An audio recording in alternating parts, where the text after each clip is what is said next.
हाँ, आप बाबा जी अब कायाकल्प के बारे में कुछ अनुभव बता रहे हैं ना? हाँ, कायाकल्प में हम एक संत थे, उनके साथ मतलब 1.5 साल भ्रमण किया जी। कहाँ पे?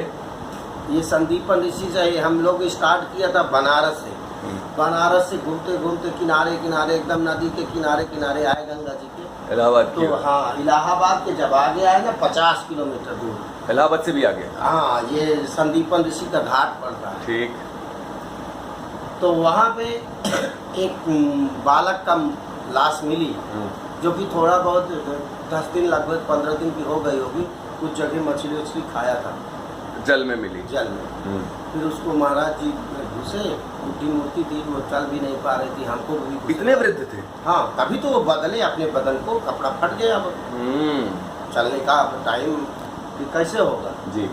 तो वो हमें भी सपोर्ट कहा, इसको घसटुआ के फिर उठा के बाहर लाए।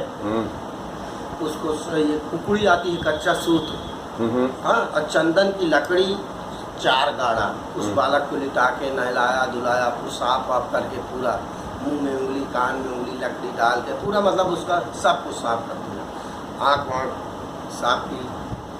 और उसके बाद 4 लकड़ियाँ गाड़ दी। 4 लकड़ी में उस कुकुड़ी के सूत को 108 बार उसको परिध लगा के मतलब बांधा। ठीक। हाँ, बांध के अपने उनके मंत्र थे जी, उस मंत्र से बांधने के बाद अपना उसी कुकुड़ी के अंदर फिर अपना लेट गए। लेट जाने के बाद हमसे कहा अब हमारे पूरे बाल को बना दो, छील लो। हाँ, जो भी सर का है, दाढ़ी का है, शेव करवा दिया रेजर से। हाँ, रेजर से साफ करवाया। फिर उसके बाद कहा गंगा जल ले आओ, क्योंकि अब तो वो लेटे हैं। अच्छा, वो लेट चुके हैं? हाँ, अब उनको भी एक सपोर्ट की जरूरत तो है। हाँ, चाहिए, एक आदमी के बिना नहीं हो एक पाएगा। आदमी। फिर वो लाया गंगा जल, फिर उनके झोली में 2-3 लकड़ियाँ थी, उनको बोला इसको निकालो। निकालने के बाद उन्होंने एक ये सर के एकदम यहाँ पे टच करके गड़वाया अपने, और गड़वाया मतलब कील करवा दिया, छेद करवा दिया। छेद नहीं, साइड से। हाँ, जमीन में। अच्छा, सर से टच। ठीक, सर में टच होते हुए जमीन में चला गया। हाँ, और 2 लकड़ी अपने लिंग से नीचे, अंडकोश के नीचे जमीन में धरती से टच करके गड़वाया।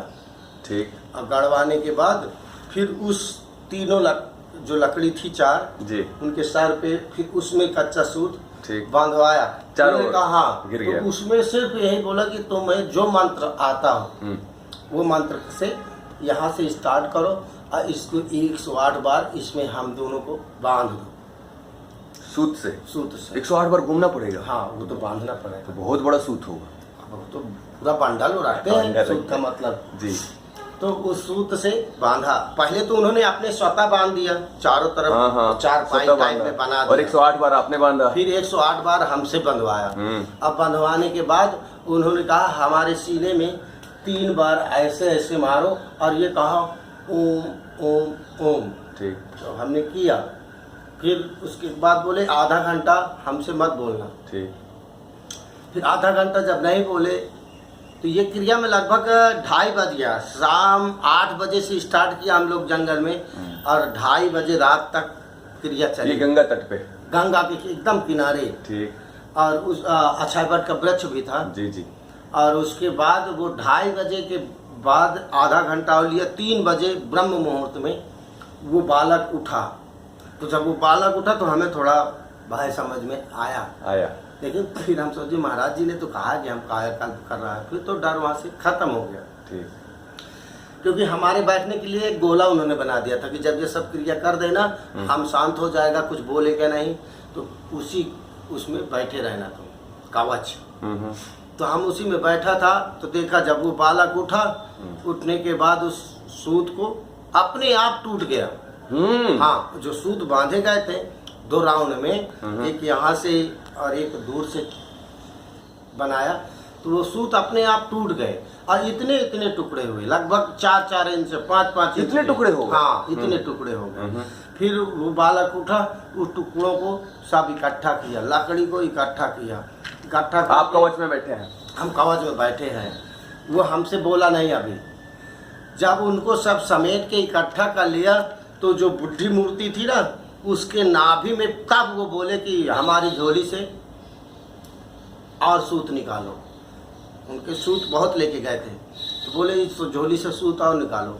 तो झोली से सूत निकाल के हमने उनको पकड़ाया, कहा आप क्या डरता है, मैं ही हूँ, ये इधर बदल दिया कपड़ा, साला फट गया था।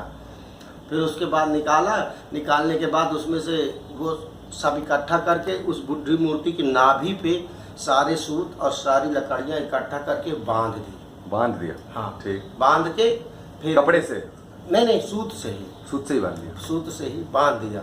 अब बांधने के बाद फिर उनकी झोली से बोला हमारी झोली में भभूति होगी, तो भभूति दिया।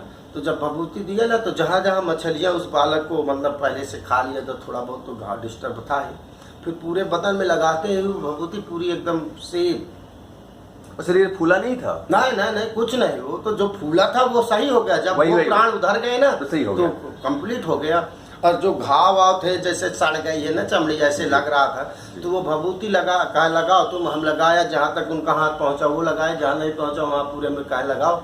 और लगाया 10 मिनट में एकदम जैसे एकदम बालक रेडी, कोई दिक्कत नहीं। फिर वो उठे और कहा इसको पकड़ो तुम भी, बुढ़ी शरीर को, और गंगा जी में बीच में ले जाके परवाह करवा दिया। और फिर वहाँ से भागे? हाँ भाग गए। तो वो आज भी संत राजस्थान पे हमारे पास एक विजिटिंग कार्ड था, वहाँ पे वो रहते हैं। हम उनका एड्रेस तो गया तो वहाँ पे वो रहते हैं। तो लेकिन अब इसका मतलब आपको भी विद्या सिखा सकते हैं ना वो अभी? हाँ, वो बाद में जब भी उनका मन हो सिखाएं, पर ऐसा नहीं कि वो उन्होंने ये दिखाया। हम कहा ऐसा नहीं होता। हाँ। कहा अच्छा ठीक है मैं बुढ़ा हो गया, चल तुझे दिखाता है। तो उन्होंने हमें दिखाया अपने सामने, हमने इस चीज़ को देखा कि आज भी कायाकल्प है।